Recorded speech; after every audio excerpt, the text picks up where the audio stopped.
Cerita ini adalah sebuah peringatan, sebuah kepingan memori kelam dari sebuah rumah tua di ujung desa, di mana batas antara dunia orang hidup dan dimensi entitas gelap hanyalah selembar kaca tipis yang sangat rapuh. Semuanya bermula dari sebuah pesan darurat yang memaksanya kembali ke desa yang telah lama ia tinggalkan.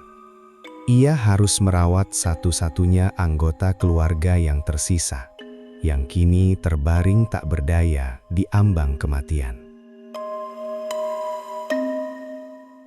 Perjalanan menembus hutan pinus di senja hari itu terasa berbeda dari biasanya. Udara seolah menebal, membawa aroma tanah basah dan daun busuk yang menusuk hidung. Tidak ada suara burung atau serangga. Setiap langkah kakinya terasa berat, seakan ada kekuatan tak kasat mata yang memperingatkannya untuk berbalik arah dan melupakan rumah tersebut. Bangunan kayu berlumut itu berdiri bisu di ujung desa, seolah terisolasi dari peradaban manusia. Rumah itu adalah monumen dari masa lalu yang menyimpan terlalu banyak rahasia keluarga. Kayu-kayunya yang lapuk berderit di terpa angin, menyanyikan lagu kematian yang meresahkan jiwa. Ketika ia berdiri di halaman depan yang dipenuhi ilalang setinggi dada, rasa dingin mulai merayap dari ujung kaki hingga ke tulang belakangnya. Rumah ini memancarkan aura penolakan yang begitu kuat, namun ironisnya seakan mengundangnya masuk ke dalam sebuah perangkap mematikan yang telah disiapkan sejak lama. Begitu pintu kayu tebal itu didorong terbuka, aroma apak yang bercampur dengan bau obat-obatan herbal dan kemenyan langsung menyergap paru-parunya. Kegelapan di ruang tamu itu seakan hidup, menelan cahaya remang-remang dari luar. Debu tebal menari-nari di udara, menutupi perabotan kuno yang diselimuti kain putih pudar, bagaikan deretan jasad yang terbujur kaku. Kesunyian di dalam rumah ini terasa mencekik, mengurung siapa saja yang berani melangkahkan kaki melewati ambang pintu. Ia tahu, ia kini sepenuhnya sendirian, terputus dari dunia luar yang rasional dan aman. Di sudut kamar yang paling gelap, terbaring sosok rapuh yang dulunya ia panggil dengan penuh kasih sayang. Kini sosok itu tidak lebih dari sekadar raga yang menunggu waktu untuk membusuk. Kulitnya sepucat perkamen tua, melekat erat pada tulang belulangnya yang menonjol. Napasnya terdengar sangat dangkal dan putus-putus, seolah udara di ruangan itu terlalu berat untuk dihisap. Penyakit misterius telah menggerogoti tubuh dan kewarasannya, meninggalkannya dalam keadaan antara hidup dan mati. Melihat kondisi itu, ada gejolak keputusasaan yang luar biasa menyiksa batin sang cucu yang kini harus menemaninya. Menjelang malam, rintihan pelan mulai terdengar dari ranjang kayu tersebut. Rintihan itu bukanlah erangan menahan rasa sakit secara fisik, melainkan gumaman-gumaman aneh dalam bahasa yang tidak dapat dipahami. Sang nenek menatap kosong ke langit-langit kamar yang penuh sarang laba-laba, dengan bola mata yang bergerak liar ke kanan dan ke kiri, seolah mengikuti sesuatu yang berterbangan di udara. Kata-kata yang keluar dari bibir keringnya terdengar seperti sebuah perdebatan. Sebuah negosiasi putus asa dengan entitas yang tidak terlihat oleh mata manusia biasa. Malam pertama tiba dengan kejam, membawa serta hawa dingin yang menusuk hingga ke sumsum tulang. Di desa terpencil ini, malam tidak pernah sekadar gelap. Ia adalah entitas hidup yang menekan dari segala penjuru. Duduk termenung di kursi kayu yang keras, Ia merasakan kelelahan yang luar biasa, namun matanya menolak untuk terpejam. Setiap detak jam dinding tua di sudut ruangan terdengar seperti hitungan mundur menuju sesuatu yang mengerikan. Ketakutan ruang tertutup mulai mengambil alih, membuatnya merasa seolah dinding-dinding kamar itu perlahan bergerak menyempit, mencekik napasnya tanpa ampun. Tepat di seberang ranjang, terdapat sebuah jendela kaca besar yang membingkai kegelapan malam. Kaca itu sangat kusam, penuh dengan noda debu dan cipratan air hujan dari masa lalu yang tak pernah dibersihkan. Posisi ranjang yang langsung menghadap jendela itu memberikan kesan yang sangat tidak nyaman, seolah siapapun yang berbaring di sana sedang dipamerkan kehadapan apapun yang mengintai di luar sana. Tirai tipis yang koyak tidak mampu menutupi pemandangan malam yang kelam, membiarkan rahasia hutan pinus perlahan menyusup masuk melalui pandangan mata. Pernahkah kalian merasakan sensasi merinding di belakang leher ketika kalian yakin 100% bahwa ada mata yang sedang menatap kalian? Perasaan itulah yang kini menyelimuti dirinya. Meskipun secara logika, ia tahu bahwa di luar sana hanyalah semak belukar dan pepohonan pinus, naluri primitifnya menceritkan bahaya. Ia terus mencuri pandang ke arah kaca jendela yang kotor itu, mencoba menembus kebalnya kabut dengan matanya. Ada keyakinan irasional yang mengakar di benaknya bahwa jika ia lengah sedikit saja, kegelapan di luar sana akan mengambil bentuk dan menerkamnya. Di tengah keheningan yang mencekam itu, suara napas sang nenek tiba-tiba berubah menjadi lebih tenang. Terlalu tenang. Dengan gerakan yang sangat kaku, wanita tua yang terbaring lemah itu perlahan menolehkan kepalanya ke arah jendela kaca. Otot-otot wajahnya yang keriput tertarik ke atas, membentuk sebuah senyuman lebar yang sangat ganjil dan tidak wajar. Senyuman itu bukan berasal dari rasa bahagia, melainkan senyuman penuh penyambutan akan sesuatu yang sangat mengerikan. Ia menyapa sesuatu yang berdiri di luar sana, sesuatu yang tersembunyi di balik kabut malam.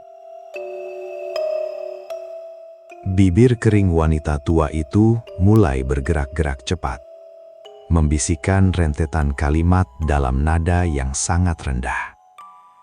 Ia sedang berdialog.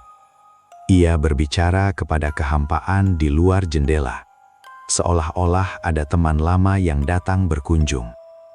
Nada suaranya naik turun, kadang memohon, kadang tertawa tertahan, dengan suara berderak dari tenggorokannya yang sakit. Tidak ada lawan bicara yang terlihat. Tidak ada suara balasan yang terdengar secara fisik. Namun jelas sekali bahwa interaksi itu nyata baginya. Sang nenek sedang membuat kesepakatan mematikan dengan entitas kegelapan di luar sana. Secara tiba-tiba, suhu udara di dalam kamar tidur itu anjlok drastis. Rasa dingin yang tak wajar merayap masuk melalui sela-sela lantai kayu, membekukan udara hingga setiap embusan napas membentuk kabut tipis di ruangan. Ini bukanlah udara dingin dari angin malam biasa, melainkan hawa kematian yang menyerap segala kehangatan kehidupan di sekitarnya.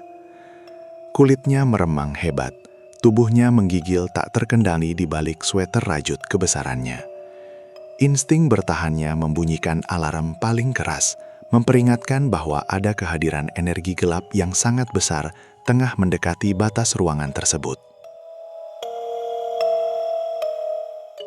Di tengah ketegangan yang memuncak, sebuah fenomena fisik yang mustahil mulai terjadi di depan matanya. Pada permukaan kaca jendela bagian luar yang menghadap langsung ke malam kelam, perlahan-lahan muncul lapisan embun tebal. Embun itu tidak merata, melainkan membentuk dua lingkaran besar yang menyatu di tengah, persis seperti jejak hembusan napas yang berat dan dalam. Sesuatu yang luar biasa besar sedang menempelkan wajahnya tepat di depan kaca jendela tersebut, menghembuskan udara dingin dari paru-paru busuknya ke arah kamar tempat mereka berada. Terdorong oleh rasa penasaran yang bercampur dengan teror luar biasa, ia memaksakan kakinya untuk melangkah mendekati jendela. Setiap langkah terasa seperti mendaki gunung yang curam.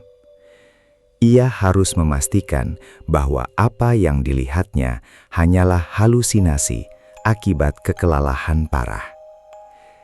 Tangannya gemetar saat terulur ke depan, mencoba menyentuh permukaan kaca bagian dalam. Ia menahan nafasnya sendiri, mencoba mendengarkan baik-baik. Samar-samar, menembus ketebalan kaca tua itu, terdengar suara tarikan nafas berat berdengung lambat. Suara basah yang mengindikasikan adanya rahang raksasa yang meneteskan liur kelaparan tepat di balik kegelapan.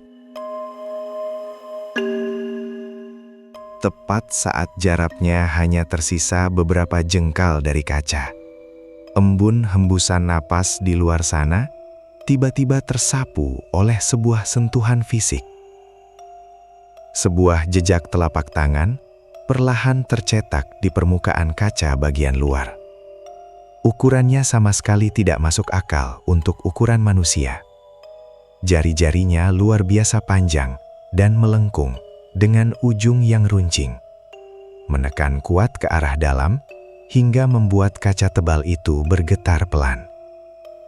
Ada makhluk astral bertubuh raksasa yang sedang mencari jalan masuk, mengklaim jiwa penghuni rumah ini sebagai hak miliknya yang sah.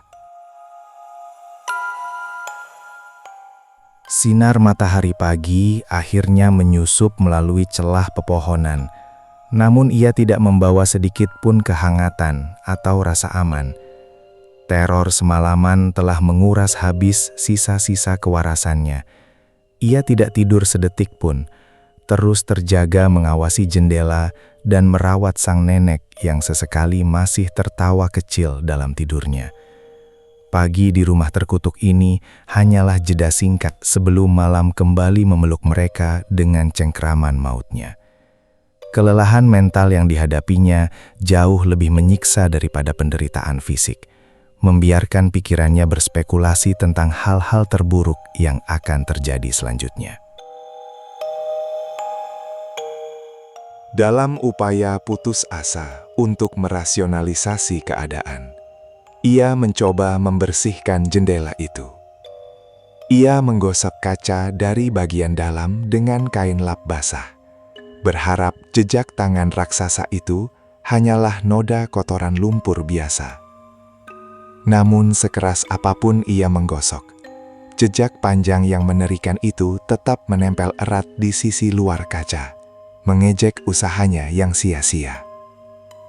Itu adalah penanda permanen bahwa malam nanti, tamu tak diundang itu akan kembali berkunjung untuk menagih janji yang telah disepakati oleh rintihan delirium sang nenek. Malam kedua turun lebih cepat, membawa kegelapan yang terasa jauh lebih padat dari sebelumnya. Kondisi sang nenek memburuk secara drastis. Tubuhnya kejang-kejang ringan sebelum akhirnya ia duduk setengah terbangun dengan mata melotot lebar.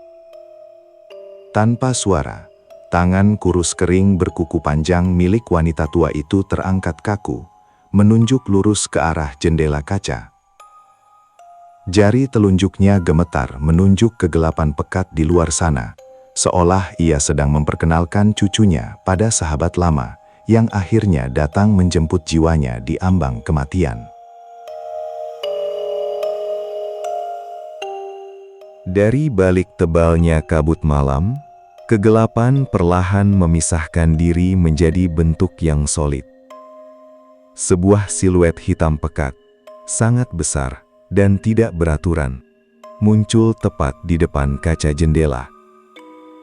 Sosok itu menyerupai manusia, namun bahunya membungkuk aneh, karena tubuh raksasanya terlalu besar untuk berdiri tegak di bawah atap teras luar. Cahaya bulan purnama seketika terhalang sepenuhnya oleh tubuh raksasa tersebut. Dari bagian kepala bayangan yang gelap itu, 2 titik merah menyala redup, menatap tajam, mengunci pandangannya langsung ke dalam ruangan yang tak berdaya itu. Rasa takut memiliki tahapan. Ada rasa takut yang membuatmu ingin lari berteriak, dan ada rasa takut absolut yang mematikan seluruh sistem sarafmu. Ia mengalami yang kedua. Jantungnya berdetak begitu keras hingga menyakiti tulang rusuknya. Namun seluruh otot tubuhnya menolak untuk merespons perintah otaknya. Ia membeku di tempat, terpaku menatap raksasa bayangan di balik jendela dengan mata terbelalak dan nafas terhenti.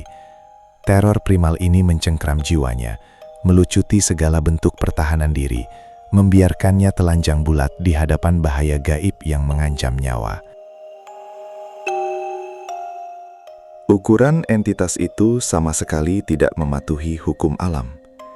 Kegelapan yang memancar dari tubuhnya seakan hidup dan merembes melewati kaca jendela, memenuhi ruang udara di dalam kamar hingga menyisakan ruang yang sangat sempit untuk bernafas. Dinding-dinding kayu tua itu seakan bergetar, beresonansi dengan frekuensi rendah yang dihasilkan oleh eksistensi makhluk tersebut. Aura mistis yang sangat berat menekan dada, membuat oksigen di dalam ruangan menipis drastis. Rumah tua ini perlahan-lahan ditarik masuk ke dalam dimensi asalnya yang tak kenal ampun. Di tengah kelumpuhan cucunya, sang nenek justru merespons dengan cara yang paling membuat bulu kuduk berdiri. Wanita tua yang sekarat itu melemparkan kepalanya ke belakang dan tertawa terbahak-bahak.